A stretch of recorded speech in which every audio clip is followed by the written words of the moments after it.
안녕하십니까. 책 읽어주는 시인 봉하창입니다. 아직도 가족이 함께 식탁에 앉아 식사를 하십니까? 참 부러운 행복을 가지셨군요. 가족은 가족이라서 더 많은 상처를 주고받고 살아요. 그렇지 않나요? 생활 속에서의 사소함을 공감지수 높게 풀어낸 김기화 수필을 소개합니다. 내 왼쪽 발 네 번째 발가락, 북나비에서 출간했어요. 여러분 몸 건강하세요? 특히 발 건강 생각해 보셨어요? 그래도 가족입니다. 그래서 가족입니다. 첫 번째 이야기입니다. 영화 엑시트를 보고 주인공 용남은 가족은 물론 조카에게까지 무시당하는 청년 백수다. 그렇다고 무의도식하는 건 아니다. 운동도 하고 늘 떨어지지만 이력서도 열심히 넣는다. 매일 거르지 않는 철봉 운동 덕분에 이젠 수시로 날아온 취업 탈락 문자에 맷집이 생긴 것도 같다. 문제는 다가온 엄마의 칠순인데 다행히 잔치 장소를 추천하는 것으로 힘을 보탠다. 하지만 초대한 친척들의 잔소리를 피할 수는 없는 거다. 용남이 추천한 연회장은 집에서 상당히 먼데 그곳을 고집한 이유가 있다. 학창시절 산악동아리 활동을 함께했던 후배 의주가 근무하는 곳이기 때문이다. 친척들 눈치 보며 그럭저럭 잔치가 끝날 무렵 엉뚱한 곳에서 일이 터진다. 연회장 근방에 누군가가 열어놓은 가스통에서 흘러나온 요독가스가 도시를 야금야금 삼키기 시작한 것이다. 건물 밖으로 나왔던 용남의 가족들은 가스를 피해 다시 건물 옥상으로 대피하려 하지만 옥상문이 잠겨 있다. 더구나 열쇠는 이미 가스가 삼킨 1층에 있었다. 절박한 상황에 늘 구겨져 있던 용남이 가족을 구하겠다고 나선다. 영화 초반에 용남이 철봉 운동을 열심히 하는 장면이 그냥 나왔을 리 없다. 하지만 건물 외벽을 타고 옥상으로 올라가는 게 쉬운 일은 아니다. 몸을 지탱하던 밧줄도 길이가 짧아 진태양난에 빠진 용남은 줄을 잘라내고 다른 거 안 버릴 테니 이번 한 번만 도와주세요 라고 간절하게 빈다. 결국 해낼 거라는 걸 알면서도 손에 땀을 쥐었던 장면이다. 용남의 활약으로 옥상문도 열렸고 구조 시내를 보내 가족들이 대피할 수 있게 되었지만 구조 헬기의 정원 초과로 용남과 의주는 가스로 가득한 도시에 남는다. 그때부터 용남과 의주는 탈출하기 위해 필사의 노력을 한다. 그런데 가족들로부터 쓸데없는 취미라고 구박받았던 산악동아리에서 배운 것들이 유용했으니 무엇이든 쓸데없는 것은 없는 것 같다. 대용량의 종량제 봉투와 접착 테이프, 분필도 집에 가져가겠다고 연회장에서 소주를 챙겨 넣었던 배낭과 스포츠센터의 운동기구까지. 그런데 위기에 빛나는 게 어디 물건들 뿐이랴. 용남을 다그치고 상처 줬던 아버지는 아들이 생사 확인을 위해 아내의 칠순 축하금 봉투까지 내걸고 나선다. 사과머리를 하고 방에서 뒹구는 용남의 등짝을 사정없이 때리던 누나는 병실에 누워서도 동생의 안위부터 묻는다. 상처 입은 자신을 구해줘서가 아닌 동생이라서 그랬을 것이다. 그게 가족이다. 가족은 너무 가까워서 서로를 찌르는 가시가 되기도 하지만 위급 상황에서는 서로를 지켜주는 방패가 된다. 영화 엑시트는 코믹 영화로도 재난 영화로도 읽힌다. 그런데 가만히 들여다보면 가족이 보인다.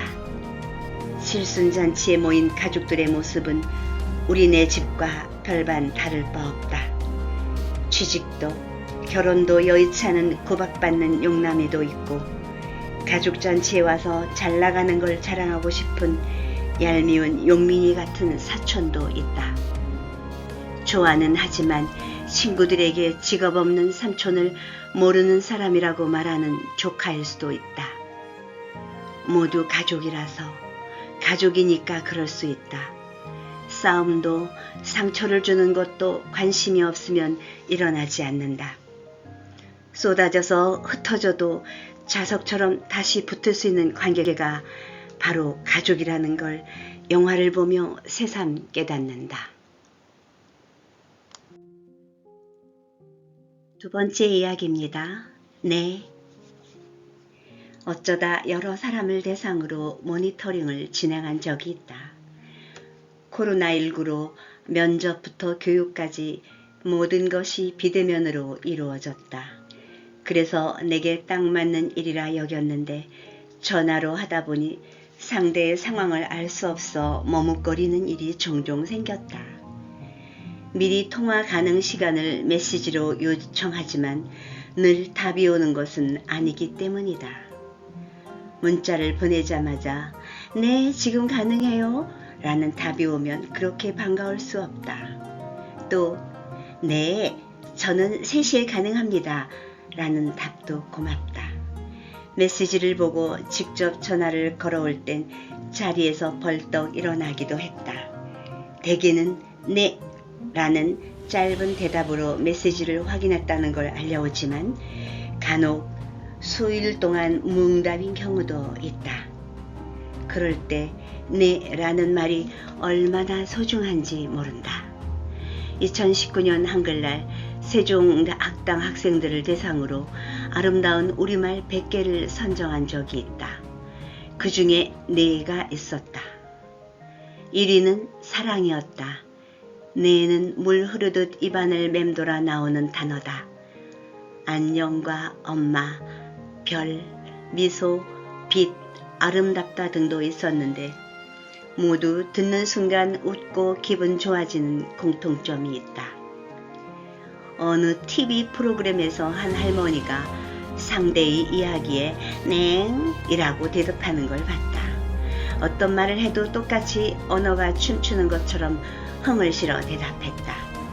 노래 후렴구같이 구성지면서도 귀엽다는 생각이 들었다. 곁에 있던 사람도 중독성 있는 대답이라며 따라했다. 단체 모임방에 가끔 공지를 올릴 때가 있다. 메시지를 읽은 회원 절반은 네 아니면 네 알겠습니다 이다. 사실 네는 간단하다. 그리고 명료하다. 상대의 뜻을 이해했고 요청한 대로 할 수 있다는 답이 네보다 더 짧고 정확한 게 있을까? 네라는 대답에도 저마다의 개성이 묻어난다. 네, 네, 냉, 네, 넵. 그런데 요즘은 네만으로는 뭔가 부족한 느낌이 드는 모양이다. 그래서 붙인 게 이모티콘이다. 나도 가끔 물결무늬 하나보다는 2개 정도라야 내 마음이 전달된 것 같을 때가 있다. 물결은 부드럽고 상냥한 느낌을 주는 것 같아서다. 그래도 부족한 것 같을 땐 웃는 얼굴에 작은 이모티콘을 붙이기도 한다. 이런 문장 부호는 냉정해 보이지 않는 매개가 되어준다. 하지만 9세대에 가까울수록 문장 부호를 많이 사용한다는 논문이 있다는 걸 보면 아무래도 나이는 속일 수 없는 모양이다. 직장에서는 상사의 공지에 달리는 댓글만으로도 열정적인 직원을 알아볼 수 있다고 한다. 물론 업무에 대한 열정이나 집중도와는 별개라는 단서가 있기는 하지만 기사에서는 냉, 앗, 네넵, 네, 넵, 후후 이라는 댓글 중 답변으로만 볼 때 가장 빠른 일처리를 할 것 같은 직원은 2번째라고 한다. 그만큼 문장 부호가 상대에게 주는 느낌이 다르다는 이야기다. 남편의 전화 통화는 짧은 편이다. 특히 업무와 관련된 것들이 그런데 가만히 듣고 있으면 특이한 점이 있다. 네를 연달아서 한다. 서너 번은 하는 것 같다. 상대를 존중하는 것도 같고 자신을 너무 낮추는 것도 같아 한 번만 해보라고 권했으나 잘 고쳐지지 않는다. 여전히 네가 철철 달린다. 그런데 네라는 대답이 다 긍정적인 건 아닌 듯하다. 어깨춤 추듯 흥겹게 넹 하던 TV에서 본 할머니는 대답만 잘했을 뿐 실천을 하지 않았다. 그저 건성이었던 걸까? 결국 비법을 전수해준 사람으로부터 신뢰를 잃었다고 한다. 내가 아는 한 선생님은 학기 초 인사성이 밝고 대답도 잘하는 한 친구에게 정을 듬뿍 주며 믿었다가 1년 동안 대답만 잘할 뿐 실천하지 않아 큰 상처를 입었다고 했다. 나도 네 10시에 연락할게요를 믿고 다른 약속도 미루고 기다리다가 허탕친 적이 몇 번 있다. 또 온라인으로 일지 기록을 부탁하자 네 오늘 꼭 작성해 둘게요 라는 문자가 왔지만 늘 문자뿐이었던 약속을 몇 달 동안 믿었던 적도 있다. 그럴 때 내 무게는 참 가볍다. 그래도 네는 듣기 좋은 말이다. 특히 이제 막 말을 배운 아기의 네는 들을 때마다 가슴이 설렌다.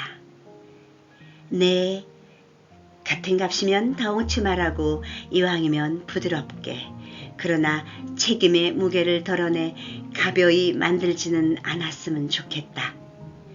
올해도 열심히 살아보자. 네, 네.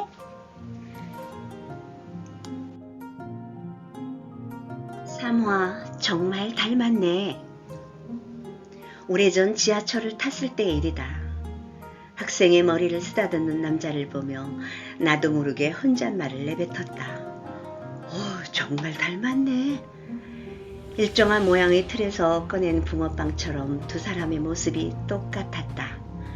사각형의 얼굴, 안경 낀 모습, 웃는 입모양과 치아의 배열, 약간 들린 코의 모양까지 모두 복사해 붙인 것 같았다. 둘이 마주보고 웃는 모습이 한 사람의 과거와 미래처럼 보였다. 그 곁에서 두 남자를 바라보며 미소 짓는 여자는 아이보다는 남편과 더 닮았다.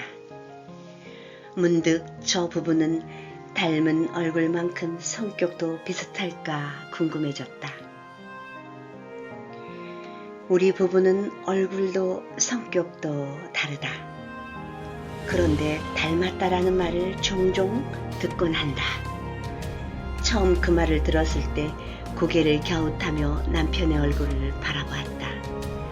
흘깃 바라본 그의 얼굴을 보고 피식 웃었다.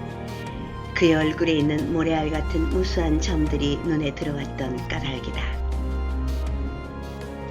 어느 날 일별한 그의 얼굴에서 강아지 턱수염 같은 하얀 털 하나가 콧구멍 밖으로 삐져나온 게 눈에 띄던 날은 나도 모르게 고개를 돌려버렸다. 검거나 붓지도 않은 하얀 털이라니 싶었을 것이다. 아마도 늙어가는 그의 모습을 부정하고 싶은 무의식적인 행동은 아니었을까. 눈, 코, 입, 어디서도 나와 닮은 구석을 찾아볼 수 없다고 생각했던 날. 이번엔 하얗게 새어버린 그의 눈썹과 이마 주변에 생긴 작은 검버섯이 보였다. 처음 만난 사람 같으면서 낯이 익은 느낌이 들었다. 그 모습은 영락없이 돌아가신 아버님이었다. 성격까지 비슷하다던 어머니의 말씀은 얼굴도 많이 닮았다는 뜻이었다는 걸 나이든 그의 모습을 보고 알았다. 젊었을 때만 해도 욱하는 성격 빼고는 닮을 곳이 없다고 생각했다. 닮았다는 것은 서로 비슷한 것이지 똑같다는 것은 아니다. 같은 유전자를 물려받은 아들이 아버지를 닮는 것은 당연하다.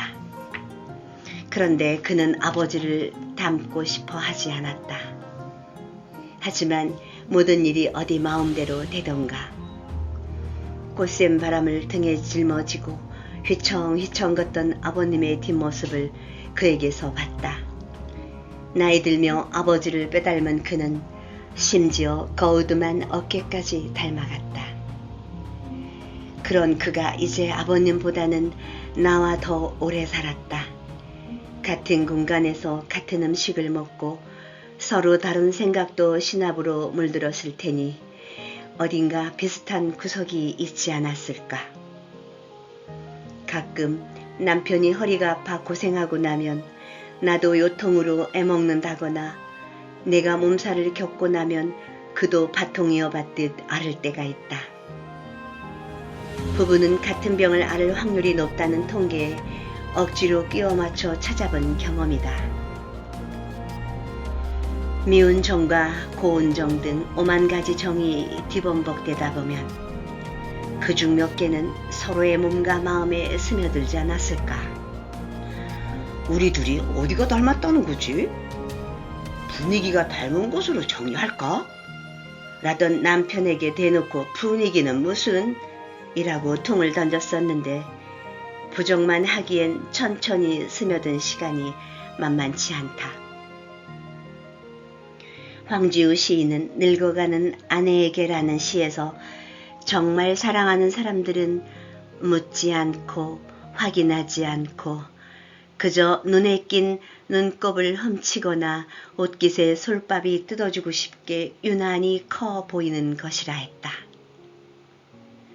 그렇게 세월이라 불러도 될 기간을 통과하고 함께 늙어간 그때에서야 사랑한다는 말을 할 수 있을 거라고. 함께 살며 닮아가는 우리는 아직 그 사랑을 말하기에는 좀 더 숙성의 시간이 필요하다.